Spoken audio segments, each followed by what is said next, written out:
विद्यार्थी मित्रांनो, मी प्राध्यापक अशोक सूर्यवंशी, के बी रोहमारे कला वाणिज्य विज्ञान कनिष्ठ महाविद्यालयाअंतर्गत या ई वर्गामध्ये मी आपले सहर्ष स्वागत करीत आहे। इयत्ता 11वी युवक भारती मराठी पाठ्यपुस्तकातील विभाग क्रमांक 3 आज आपण सुरुवात करणार आहोत। बघा, आज आपण एक नवीन जो साहित्यिक घटक आहे किंवा साहित्य प्रकार आहे हा तुम्हाला यावर्षी नव्याने आहे। तर हा साहित्य प्रकाराचा परिचय किंवा नाटक हे साहित्य प्रकार आपणाला अभ्यासासाठी आहे। तर नाटक ही संकल्पना नेमकी काय आहे हे आपण सुरुवातीला अभ्यासणार आहोत। नाटक साहित्य प्रकार परिचय भाग 3 मधील हा पहिला घटक आहे। यामध्ये पान नंबर 61 वरती बघा, नाटक या साहित्य प्रकाराचा परिचय व्हावा या हेतूने प्रस्तुत माहितीचा अभ्यास करावा। दृकश्राव्य साहित्य प्रकार म्हणून नाटक या साहित्य प्रकाराचे वेगळेपण आहे। संगीत नाटक, प्रायोगिक नाटक व व्यावसायिक नाटक या प्रकारांचे स्वरूप व वैशिष्ट्ये या भागामध्ये नमूद केले असून नाटकाशी संबंधित असणारे घटक व त्यांचे महत्त्व अधोरेखित केले आहे। या माहितीतून नाट्यक्षेत्रातील व्यवसायाची नवी क्षितिजे तुम्हाला समजू शकतील व भाषिक अंगाने तुम्ही नाटक या साहित्य प्रकाराचा आस्वाद घेऊ शकाल। बघा विद्यार्थी मित्रांनो, नाटक हे क्षेत्र आजही आपणाला एक व्यवसाय या दृष्टिकोनातून आपण त्याच्याकडे बघू शकतो आणि नाटकातील जे उंच क्षितिजे आहे, जे तुम्हाला कौशल्य, तुमच्यातील कौशल्य तुम्हाला त्या क्षेत्रामध्ये या ठिकाणी नावलौकिक तुमचं होऊ शकतं, तुमचं करिअर, उत्तम करिअर त्या क्षेत्रामध्ये होऊ शकतं।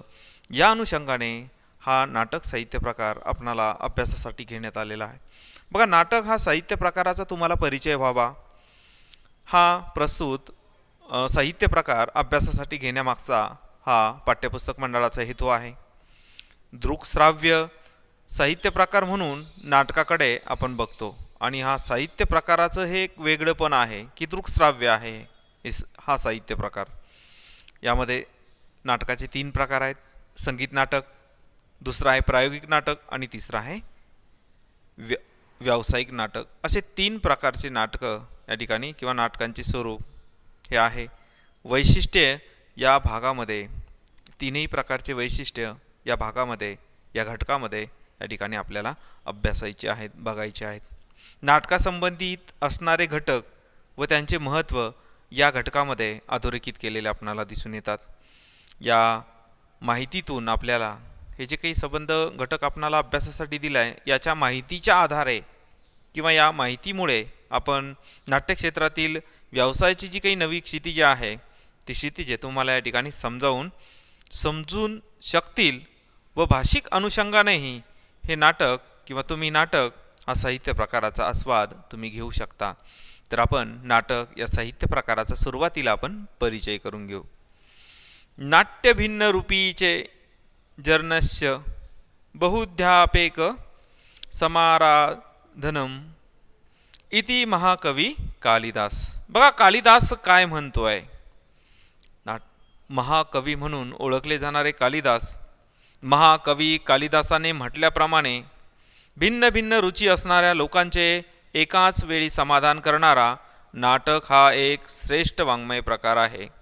ललित साहित्याच्या प्रकारांमध्ये नाटक हा लोकप्रिय साहित्य प्रकार आहे। बघा, महान कवी कालिदास काय म्हणतोय की त्याने म्हटल्याप्रमाणे भिन्न भिन्न प्रकारच्या अभिरुचींचे लोक या ठिकाणी किंवा लोकांचे एकाच वेळी समाधान करणारा नाटक हा काय आहे?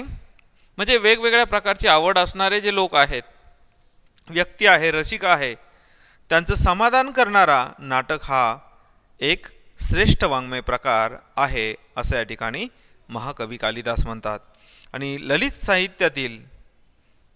साहित्याच्या प्रकारांमध्ये नाटक हा साहित्य प्रकार अतिशय लोकप्रिय साहित्य प्रकार म्हणून या नाटकाकडे बघितलं जातं।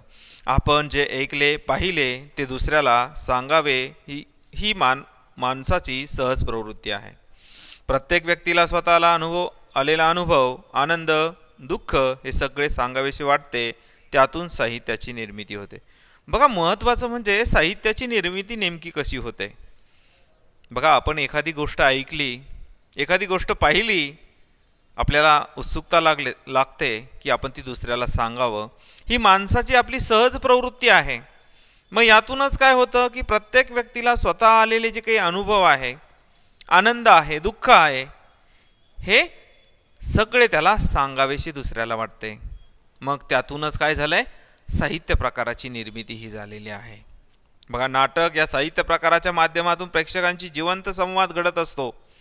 लोकसंवाद आणि लोकरंजन या नाटकाच्या महत्त्वाच्या बाजू असतात. तथापि लेखकाच्या प्रतिपाद्य विषय लोकांपर्यंत पोहोचवणे हा त्यातील महत्त्वाचा भाग असतो. बघा नाटक हा जो काही साहित्य प्रकार आहे, या साहित्य प्रकाराच्या माध्यमातून प्रेक्षकांशी जिवंत संवाद हा या ठिकाणी साधला जातो. आणि लोकसंवाद आणि लोकरंजन या नाटकाच्या महत्त्वाच्या दोन बाजू म्हणून ओळखल्या जातात. आणि बघा तथापि नाटक हे जे काही प्रतिपाद्य विषय, जो विषय प्रतिपाद्य आहे, जो म्हणजे लोकांपर्यंत संदेश पाठवायचा आहे, पोचवायचा आहे, म्हणजे हा त्यातील महत्त्वाचा भाग आहे. प्रतिपाद्य विषय हा नाटकाचा महत्त्वाचा भाग या ठिकाणी असतो. पुढे बघा मराठी साहित्यातील नाटक या साहित्य प्रकाराचा विचार केला तर त्यातून बदलत गेलेल्या समाजाचे चित्रण झालेले आहे. कोणत्याही समाजातील चालीरीती कालपरत्वे बदलल्या असल्या तरी माणसाचा स्वभाव, मानवी भावभावना या गेली अनेक वर्ष कायम राहिल्या आहेत. या मानवी भावभावना, स्वभाव यातील विविध छटांचे दर्शन नाटकातून घडते. त्याचबरोबर समाजाचे ही वास्तव चित्रण नाटकातून होत असते. समाजातील बदल नाटकाच्या माध्यमातून मांडण्याची परंपरा फार प्राचीन आहे. नाटक हा समाजाचे यथायोग्य दर्शन घडवणारा प्रयोगक्षम साहित्य प्रकार आहे. म्हणून आपण नाटक या साहित्य प्रकाराचा परिचय करून घेणार आहोत. बघा हा मराठी साहित्यातील नाटक हा साहित्य प्रकाराचा विचार केला तर त्यातून बदलत गेलेले समाजाचे चित्रण दिसते. बघा मराठी साहित्यातील नाटकाचा जर आपण विचार केला तर या नाटकाच्या प्रवासातून किंवा नाटकाचा आतापर्यंतचा जो काही प्रवास आहे त्यातून आपल्याला समाजाचं चित्रण कसं बदलत गेलं किंवा समाजामध्ये कशा प्रकारे समाजाचं चित्रण म्हणजे पूर्वीपासून आतापर्यंत समाजाची जी काही बदलती अवस्था आहे, ती बदलती अवस्था त्यावेळी त्या नाटकांमध्ये त्या काळच्या नाटकांमध्ये घेतलेली आपणाला दिसून येते. आणि कोणत्याही समाजाच्या ज्या काही चालीरीती असतात त्या कालपरत्वे म्हणजे जसा कालपरत्वे त्या ठिकाणी बदलत जातात, तसंच माणसाचे स्वभाव, मानवी भावभावना या गेली अनेक वर्षापासून या कायम राहिलेल्या आपणाला दिसून येतात. म्हणजे यामध्ये बदल झालेला नाही, पण काही गोष्टी आहे त्यामध्ये या ठिकाणी मानवामध्ये बदल झालेला आहे. मग कालपरत्वे जसा समाज बदलत जातो आणि समाजाचं बदलतं रूप या ठिकाणी साहित्यामध्ये येतं आणि नाटकही त्याला अपवाद आपणाला दिसून येत नाही. नाटकही जसं काळ बदलेल, सामाजिक वातावरण बदलेल, तसे सामाजिक वातावरणातील वास्तव्य हे नाटकामध्ये आपल्याला मांडलेलं त्या काळच्या नाटककारांनी आपणाला त्या नाटकांमध्ये मांडलेलं आपणाला दिसून येतं. आणि बघा मग मानवी भावभावना, स्वभाव यातील विविध छटांचे दर्शन आपणाला नाटकामध्ये घडून येतं किंवा दिसते. त्याचबरोबर समाजाचे ही वास्तव चित्रण, बघा समाजात काय चाललेलं आहे सध्याचं वास्तव चित्रण या ठिकाणी तत्कालीन साहित्यामध्ये होत असतं, तसं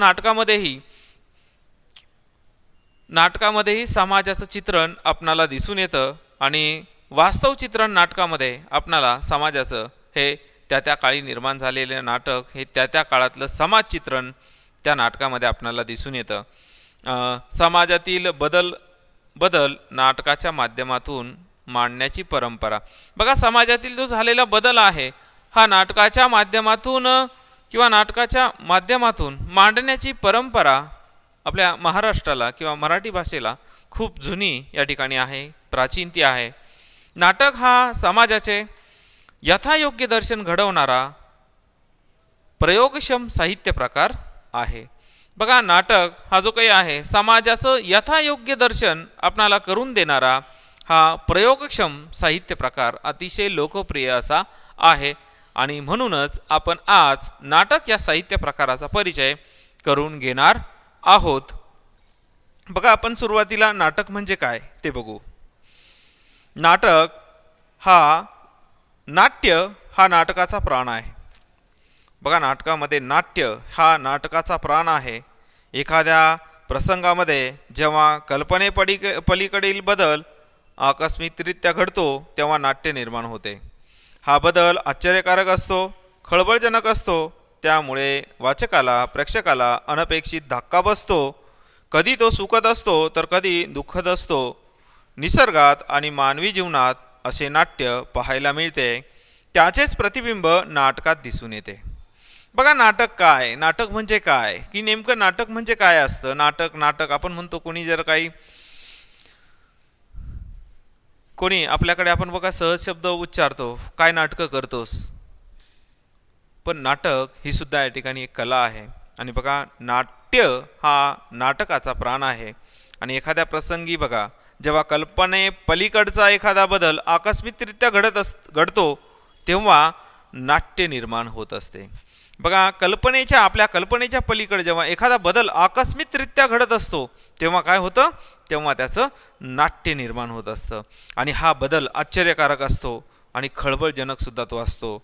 आणि त्यामुळे वाचकाला, प्रेक्षकाला अनपेक्षित त्यामुळे धक्का बसत असतो. म्हणूनच नाटकाची आवड या ठिकाणी ही प्रेक्षकांना, श्रोत्यांना या ठिकाणी होते.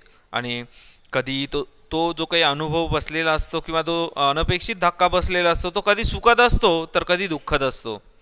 आणि निसर्गात आणि मानवी जीवनात असे नाट्य पाहायला आपल्याला मिळते. निसर्गातही अनपेक्षित असे सुखद दुःखद या ठिकाणी घटना घडत असतात.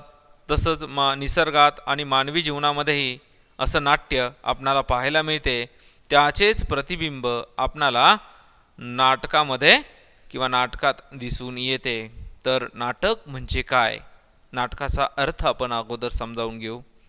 लेखकाने लिहिलेले नाटक हे कलाकारांनी सादर करायचे असते. चित्र किंवा शिल्प हे घडताच दिसू लागते, पण नाटक हे प्रत्येक वेळी करून दाखवावे लागते. नाटक हे दृकश्राव्य असल्याने ते लिहिणे, त्याचा प्रयोग करणे, प्रत्यक्ष अभिनय करणे, तंत्रज्ञान आणि तो प्रयोग पाहणारे अशा सगळ्यांच्या समन्वयावर आणि सहकार्यावर नाटकाच्या प्रयोगाची सफलता अवलंबून असते. नाटक हा कथा, कादंबरी, कविता याप्रमाणे एक साहित्य प्रकार आहे. बघा, लेखकाने लिहिलेलं जे नाटक असतं ते कलाकारांनी सादर करावयाचं असतं. चित्रे किंवा शिल्प हे घडताच आपल्याला लगेच दिसतात, पण नाटकाचं हे प्रत्येक वेळी करून दाखवावे लागते, तेव्हा त्याची प्रचिती आपल्याला येते. नाटक हे दृकश्राव्य असल्यामुळे ते लिहिणे, त्याचा प्रयोग करणे, प्रत्यक्ष अभिनय करणे, तंत्रज्ञ आणि प्रयोग पाहणारे अशा सगळ्यांच्या समन्वयातून, सहकार्यातून नाटकाच्या प्रयोगाची सफलता ही अवलंबून असते. नाटक हे एकांगी नसतं, तर ते अनेक अंगातून काय होत असतं, साकार होत असतं. ही गोष्ट या ठिकाणी आपण लक्षात घ्यावयाची आहे. नाटक हा कथा, कादंबरी आणि कविता यांसारखाच एक मराठीतील साहित्य प्रकार आहे. यामध्ये अभिनेता किंवा अभिनेत्री अभिनय करत असतात. लेखकाने लिहिलेले संवाद अभिनेत्यामार्फत प्रेक्षकांपर्यंत पोहोचवले जातात. मुळात नाटक हा दृकश्राव्य साहित्य प्रकार आहे. ते ऐकता, पाहता, वाचता येते. नाट्य वाचनातून अन्य साहित्य प्रकारांप्रमाणे आपल्याला नाटकाचा आनंद घेता येतो. नाटक रंगमंचावर सादर करता येते. बघा, नाटक हा मराठीतील असा एक साहित्य प्रकार आहे की हा नाटक यामध्ये अभिनेता किंवा अभिनेत्री अभिनय करत असतात. आणि बघा, लेखकाने लिहिलेले जे संवाद असतात ते अभिनेत्यांमार्फत प्रेक्षकांपर्यंत काय केले जातात, पोहोचवले जातात. मुळात नाटक हा जो काही साहित्य प्रकार आहे तो दृकश्राव्य साहित्य प्रकार आहे हे नाटक आपल्याला ऐकता येते, पाहता येते आणि वाचतासुद्धा आपल्याला येते. नाट्य वाचनातून अन्य साहित्य प्रकारांचे आपल्याला नाटकाचा आनंद घेता येतो. बघा, नाट्य वाचनातून, नाटकाच्या वाचनातून आपल्याला अन्य जे काही साहित्य प्रकार आहे त्याचाही आपल्याला आस्वाद हा घेता येतो किंवा आनंद आपल्याला घेता येतो. नाटक रंगमंचावरती काय केलं जातं, सादर करता येते. हे सर्वात महत्त्वाचं नाटकाचं वैशिष्ट्य आहे. ते रंगमंचावरनं प्रत्यक्ष काय केलं जाऊ शकतं, सादर केलं जाऊ शकतं. हे महत्त्वाचं नाटकाचं वैशिष्ट्य आहे. बघा पुढचा परिच्छेद. भारतात प्राचीन काळापासून नाट्यकला अस्तित्वात होती. भरतमुनी यांना भारतीय नाट्यकलेचे जनक असे म्हणतात. नाटकाविषयी सखोल माहिती करून देणारा नाट्यशास्त्र हा ग्रंथ त्यांनी लिहिला आहे. बघा, भारतात प्राचीन काळापासून काय नाट्यकला अस्तित्वात होती आणि भरतमुनी यांनी भारतीय नाट्यकलेचे जनक म्हणून भरतमुनी यांना ओळखलं जातं. आणि नाटकाविषयी सखोल माहिती करून देणारा भरतमुनी यांचा नाट्यशास्त्र नावाचा ग्रंथ हा त्यांनी लिहिलेला आहे.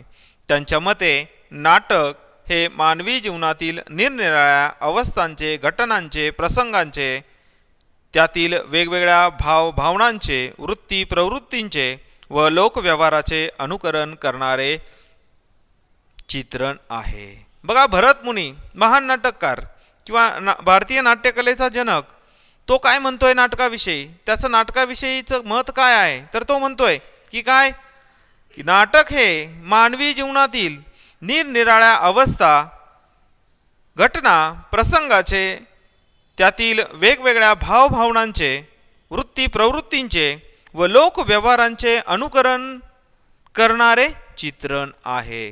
बघा, माणसाभोवतीच केंद्रित किंवा माणसावर आधारित हे नाटक या ठिकाणी आहे. आणि बघा, माणूस म्हणजे समाजनिर्मिती, समाजा हा केंद्रबिंदू, मानव हा नाटकाचा केंद्रबिंदू आहे. आणि बघा, मानवी जीवनातील ज्या निरनिराळ्या अवस्था आहे, ज्या घटना घडतात, जे प्रसंग त्याच्या जीवनात घडतात, त्यातील वेगवेगळे भावना असतील, वृत्ती असतील, प्रवृत्ती असतील आणि लोकांचे व्यवहार असतील, त्याचे अनुकरण करणारे जे चित्रण आहे किंवा त्याचं अनुकरण हे नाटकामध्ये हे होत असतं. तर विद्यार्थी मित्रांनो, आज आपण या ठिकाणी थांबू. राहिलेला घटक आपण पुढच्या व्हिडिओमध्ये आपण अभ्यासू. धन्यवाद विद्यार्थी मित्रांनो.